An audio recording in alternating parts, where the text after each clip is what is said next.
서울 여의도 밤하늘 위로 방송국 타워의 붉은 조명이 맥동하던 그날. 그냥 하나의 음악 예능으로 끝날 줄 알았던 KBS 브루의 명곡 왕중왕전 712회가 뜻밖에도 대한민국 최대 테크 기업의 브랜드 컨트롤 타워를 뒤흔드는 기폭제가 됐다. 화면 밖에선 누군가는 눈물로, 누군가는 우승 트로피 숫자 노름으로 그 무대를 기억했겠지만 삼성전자 글로벌 브랜드 센터장 이영희 사장은 전혀 다른 차원을 보고 있었다. 이 무대, 월요일 전략회의 때 다시 틀어봅시다. 녹화가 끝나자마자 사내 메신저에 입력된 단 21자짜리 문장 책상에 흩어진 기획서. 수천 장보다 더 큰 파동을 일으킨 건 그 짧은 문장이었다. 이영희라는 이름 앞에는 수십조 원짜리 글로벌 마케팅 포트폴리오의 키를 쥔 브랜드 전략가라는 직함이 붙는다. 평소 음악 예능 한 편 제대로 본 적 없는 데이터, 인사이트 지상주의자로 통했는데 YP 초청석도 아닌 구석진 비공개 관람 시트에서 그것도 2부 두 번째 순서에야 모습을 드러내 빈에서 손태진 듀엣의 미인을 필드 리서치처럼 바라보고 있었다. 관객석 조명이 낮아지며 에메랄드색 스포라이트가 두 가수의 실루엣을 슬로모션처럼 떠올릴 때 그녀는 무대 위 흔들림 대신 자신의 어깨 근육이 미세하게 떨리는 걸 먼저 감지했다. 첫 소절에서 빈에서 특유의 투명한 발성과 카메라를 찌르는 직진 시선 거기서 이영희는 리허설 없는 브랜드 태동의 순간을 보았다. 삼성전자 DX 부문 글로벌 브랜드 센터 내부 슬랙 채널은 평소라면 제품 스코어 분석 그래프와 리전별 런칭 일정, MZ 타깃 마케팅 스터디 링크로 넘쳐난다. 그런데 새벽 1시를 간 넘긴 시간, 샵사인 스트레터 지얼러트라는 빨간 알림에 같은 영상 유혈이 3번 연속 박혔다. 빈에서 감성 Z세대 인터널라이저? KBL 테스트 가능성 검토 음성 파형 분석 요청 감정 전달 곡선 데이터와 모델 검토 아닌 브랜드 페르소나 소싱 아이디어로 선제 테스트 급하게 호출된 마케팅 데이터랩 연구원들은 조재즈 우승이란 당일 헤드라인이 아니라 조회수, 감상평, 공유 메시지, 텍스트 마이닝을 통째로 뒤집어 빈에서라는 이름만 추출하느라 밤새 노트북 쿨러펜을 혹사했다. 눈에 띄는 결과는 의외였다. 우승자가 아닌 빈에서 이름이 트위터 리코멘드 그래프에서 잔상, 여운, 진심, 울컥 같은 감정 시멘틱 클러스터 중앙에 자리했다. 월요일 아침, 삼성 서초 4옥 14층 최상위 브랜드 전략실. 거대한 곡면 LED 올이 암전된 상태로 빈에서 손태진 듀엣 영상만 재생됐다. PPT 슬라이드도 그래프도 없었다. 중저음 현악 인트로와 함께 빈에서 이 첫 호흡을 내뱉자 회의실 온도가 1도쯤 내려가는 듯한 착각이 들었다. 어둠 속에서 커피를 들던 이영희가 홀짝하며 중얼거렸다. 수치와 스토리 간극을 잇는 브릿지 같은 톤, 누군가 받아 적으려다 펜을 놓쳤고 스피커에서 퍼지는 1970년대 레트로 기타와 클래식 크로스오버 성악이 섞인 새 편곡은 테크레것이라는 브랜드 테마와 흡사한 주파수로 울렸다.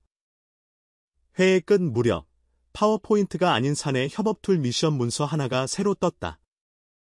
문서 제목 Z세대 감성 디코딩 페르소나 빈에서 예비 트랙 첫 줄에는 이렇게 적혀 있었다.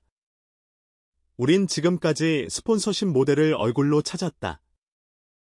이젠 감정 트리거로 선택해야 한다.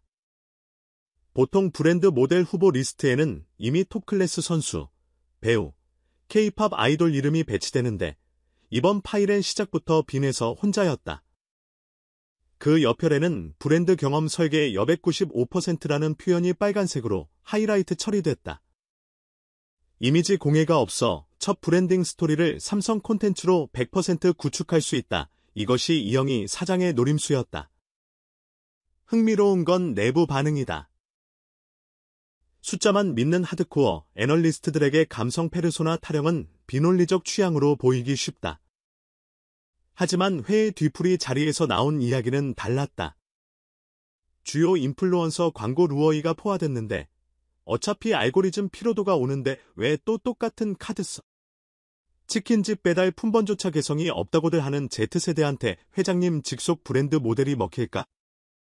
오히려 1도 가공 안 된 라이브 무대가 더 신선했다는 게 포인트. 반론보다 공감이 더 많았다. 심지어 광고 기획 파트 한 이모는 빈에서 얼굴이 갤럭시 S26 언팩 무대 한가운데 서 있다면 그게 메타버스보다 혁신일 수 있다며 허리를 세웠다. 사실 방송 직후 언론 헤드라인은 온통 우승자 조제 이야기였다. 트로피, 하이노트, 눈물, 스포트라이트. 그 정형화된 스토리 미학은 이미 수천 번 돌려본 뉴스를 재생시키는 듯했다. 그러나 삼성 전략실 안에서 계속 리플레이 된 건 거친 편곡. 파워풀 무대장 악력. 화려한 조명 뒤가 아닌 담백한 담음으로 울린 빈에서의 한 호흡이었다. 브랜딩이란 소비자의 기억 회로를 선점하는 행위라는 정의를 몸소 실천한 셈이다. 브랜드 팀 막내 서원이 그날 메모장에 남긴 문구가 화제되는 건 시간 문제였다. 브랜드는 제품을 말하지만 사람은 감정을 기억한다.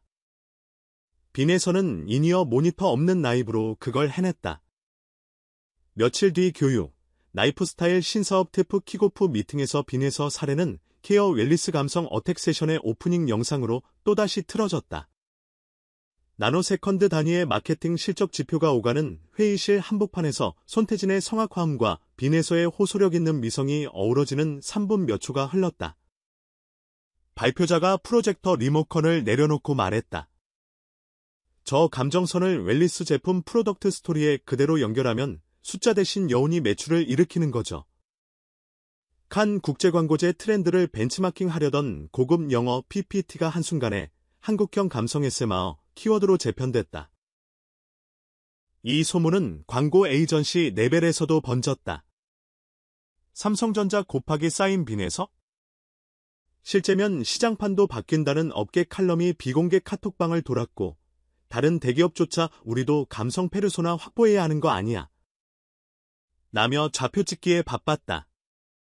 빈에서 본인은 아직 모델 제안서를 받은 사실조차 모른 채 연습실에서 다음 행사 세트를 준비 중인데 시장은 이미 그녀를 두고 레이스를 시작한 것이다. 이야기는 여기서 끝나지 않는다. 이영희 사장은 진심이 브랜드를 설득한다는 신념을 실험하듯 타 부문 CMO 회의에서 빈에서 영상 두 번째 구간 후렴 직후 눈빛 클로즈업을 재생하며 여러분 스펙으로 못하는 걸 느낌으로도 할 수 있다는 걸 인정합시다라며 소규모 워크숍을 제안했다. 그의 제안서는 조용히 승인됐고 사내 메타버스 플랫폼 삼성 버추얼 캠퍼스에 감성 브랜딩 랩이란 신규 채널이 생성됐다. 첫 세션 제목이 빈에서 무대 분석으로 배우는 브랜드의 0.2초 심장박동이라는 사실이 알려지자 사내 게시판이 들썩였다. 콘텐츠 산업 음악 산업 브랜드 산업이 어쩌다 이렇게 연결됐지라는 말도 나왔다. 흥미롭게도 공중파 포털 기사 댓글엔 여전히 조재즈 우승 축하할리 감성 미쳤다와 같은 익숙한 키워드가 상위권을 지켰다. 하지만 수면 아래선 브랜딩 파워 게임이 이미 새로 짜이고 있다. 캐프 한편의 한류스타라는 공식이 브랜드 DNA 직결형 감성 크리에이터 모델로 진화할 수도 있다는 청사지. 그리고 그 변화가 트로트 성악 개척 듀엣이 선보인 280초 라이브에서 태어났다는 사실이 흥미롭다. 마지막으로 한 브랜드 전략실 베테랑이 불 꺼진 회의실을 나서며 남긴 한마디가 있다. 사람들은 우승자를 기억한다고 생각하지만 가끔은 2등도 아니고 점수판에 없는 목소리가 회사를 뒤흔든다. 데이터로는 못 찾는 드라마틱 모먼트가 바로 거기야. 적막하던 복도의 스피커로 어렴풋 남아있던 미인 피날레 기타 리프가 잔향처럼 번졌다. 빈에서는 아직 계약서에 사인하지 않았고 삼성의 브랜드 로드맵도 잉크가 마르지 않았다. 하지만 누군가의 가슴과 누군가의 회의실을 동시에 달궜던 그 4분 58초는 이미 거스를 수 없는 힘을 갖고 있다. 언젠가 그녀가 새 스마트폰 박스 혹은 앨리스 AI 디바이스 런칭 무대 위에서 첫 한 소절을 부르는 날 대중은 그 사실을 깨닫게 될 것이다. 그날을 위해 전략실 빔 프로젝터는 오늘도 조용히 준비돼 있다. 마지세대 감성 디코딩 폴더맨 밑줄에 별표를 달며